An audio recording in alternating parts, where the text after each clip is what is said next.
ចានអើយ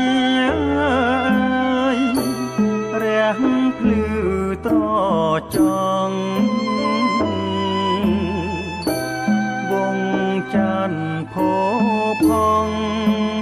អែបអង្គបំភ្លឺលោការាំងស្មីស្រទន់ត្រចាំងកាំងរណាធម្មជាតិនានីបានសុខសានអើយគ្មានចានពុំស្បាយកាយទុករាល់ថ្ងៃ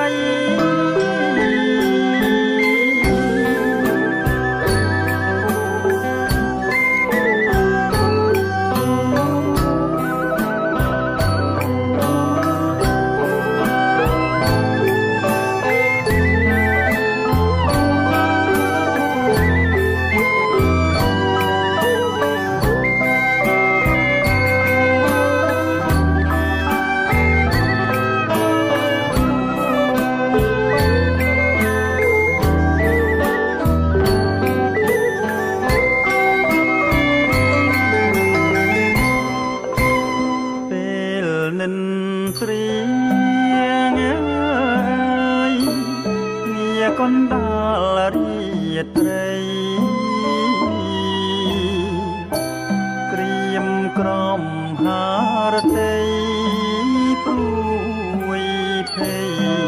ពីរឿងជីវិត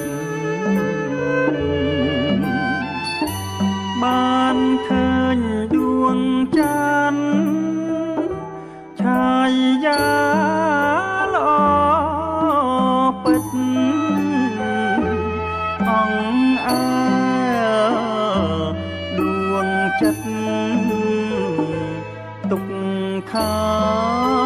រសាយ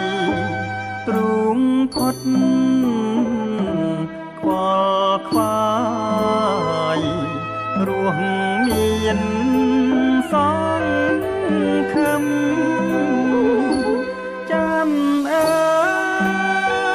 យចានល្អកំររកទឹមនៅក្នុង